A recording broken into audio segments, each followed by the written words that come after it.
Hi guys and girls, I'm Karel Seegers of the Story Department, and today's video will be slightly different from the previous ones. Mostly we have focused on loglines. I've also looked at my favorite screenwriting books, but today we're going to look at the news.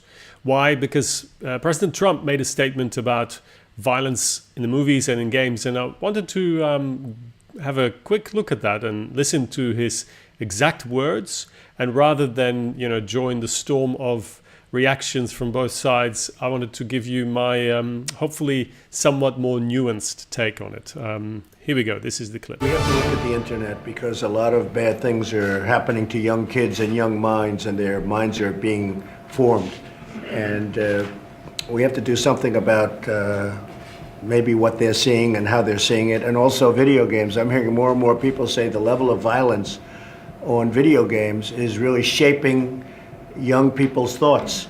And then you go the further step, and that's the movies. You see these movies, they're so violent, and yet a kid is able to see the movie if sex isn't involved, but killing is involved, and maybe they have to put a rating system for that. And you get into a whole very complicated, very big deal.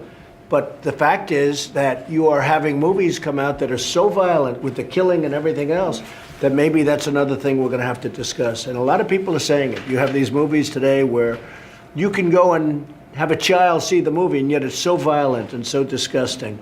So we may have to talk about that also. So what does Trump say here? He says kids are able to see these violent movies, and that may have an impact on their minds, and that may ultimately lead to violent actions. Now there's some truth in what he says in terms of I agree when he says often kids get to see movies as long as there's no sex involved. So to me, and I'm European, I find that the American approach is somewhat Puritan in that violence is okay but sex is not. Now the danger here obviously is that you're going to look at violence as being bad altogether. So it's bad for kids, so it's bad for everyone. Violence is bad. And I don't agree with that. I think if we look at the purpose of violence, and I do believe there is a purpose, let's look at what is the function of stories. I really believe that stories are our way of processing reality. So things happen in the world that we don't immediately have an explanation for, that we don't immediately grasp. So we're going to see those within a context, within a story context. And in fact, I think it's the case with everything. I think we think in terms of story. I think language is really an interpretation of the world in terms of story. And I'm a linguist. I studied this at university, and later I read Joseph Campbell's books about mythology. And the more I see, the more I observe the world, the more I believe that this is exactly why we tell stories. It's about processing a reality that we can't make sense of in a logical way. And to a degree, that's also what our dreams do. And our dreams are creative. Our dreams are irrational. And there are parallels between dreams and stories, as you know. So I really believe that there is a function for violence in the movies. And I don't think it should be censored. Now, the funny thing is that Donald Trump recommended that maybe there should be a rating system. Obviously, there is a rating system. I think it's a bit worrying that the president of the United States is not aware that there exists a rating system for movies pretty much everywhere in the world. And that rating system makes sense. But obviously, maybe it can be tweaked. I've had serious questions over the past few months picking movies based on ratings to watch with my son, who's now 13 years old. So maybe we should look at those ratings again, but just completely discarding violence, I think that would be a mistake. I think violence is necessary for storytelling, and I give you three reasons. First of all, it is what I said. It is about processing violence in our real lives, and then in story form, that violence is dissolved. It gets a happy ending. Otherwise, it will continue to burden us. And as adults, we are confronted with violence, and that we need to see and know what's going on in the world in order to make decisions, in order to, form an opinion and vote. So for that, you need to gather information. That's not always very nice, and violence is sometimes part of it, but it burdens our minds, and that's why we need stories to dissolve that. I think there's a second reason, and it's kind of part of that. I think if you go to the primitive humans, violence was much more part of their world, of their lives, and it's still present in our brain. We still have the lizard brain that is tortured by irrational fear, and that fear needs to be calmed. And I think stories do that by showing violence getting a happy ending in movies. And look at movies that don't have a happy ending, where violence is random and irrational, and where there's no explanation or there's no clear ending. We struggle with those films, and they're not as successful.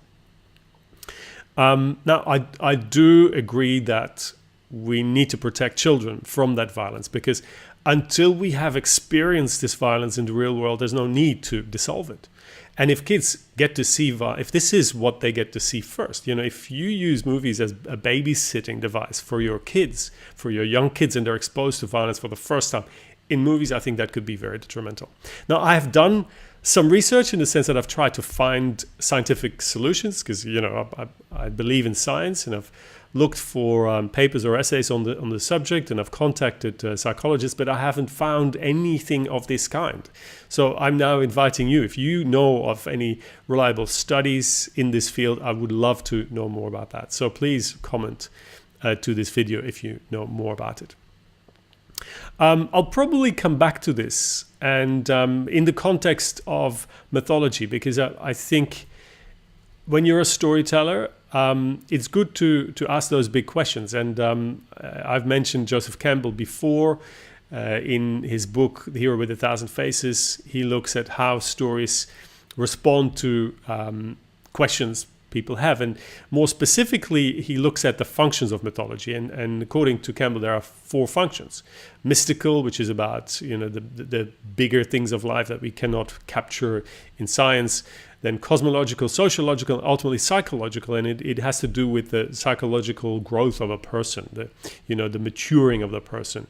And stories help us with that. And that fairy tales can be extremely violent. And do we need to censor violence from fairy tales?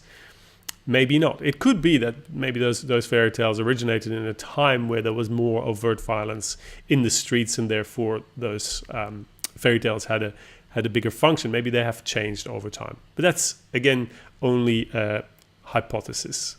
So that was my opinion, my response to this statement. So I do agree that we need to protect our children from violence. I don't agree that violence is necessarily a bad thing.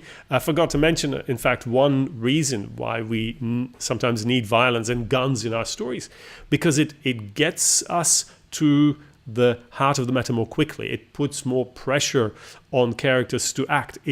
It creates in our stories violence, and guns often create a situation in which the character is pushed to their truth. So they're forced to show their true colors, because as you may know, that in the real world we get by with white lies. We don't always present ourselves for who we are, but under the extreme pressure is when very often the real character comes out. And guns, weapons, violence often accelerates that. And in movies, you only have an hour and a half to 2 hours. So sometimes you need to accelerate that. And I think that's why we often see violence and guns in movies. And it's not necessarily a bad thing for those stories. So that's that. I want to discuss a few of these topics over the next videos, just to give you an idea. Who's the main character of your story? How do you identify who is the main character? If you're not sure, because sometimes you weigh up before you write a screenplay, you're outlining, or you have a story ID, how do you determine who is the main character? I'll also talk about action goal versus need, or want versus need and goal. And then ultimately loglines for TV shows. What do you do with television shows and loglines? Does it work in the exact same way as it does for the movies. All right, that was today's video, somewhat different from the previous ones. I hope you enjoy it. I hope you got something out of it. I would really appreciate if you gave some comment underneath the video on YouTube and give us a like. And top prize would be if you subscribe to my channel. That'd be fantastic. Thank you so much for watching, and I hope to see you for the next video.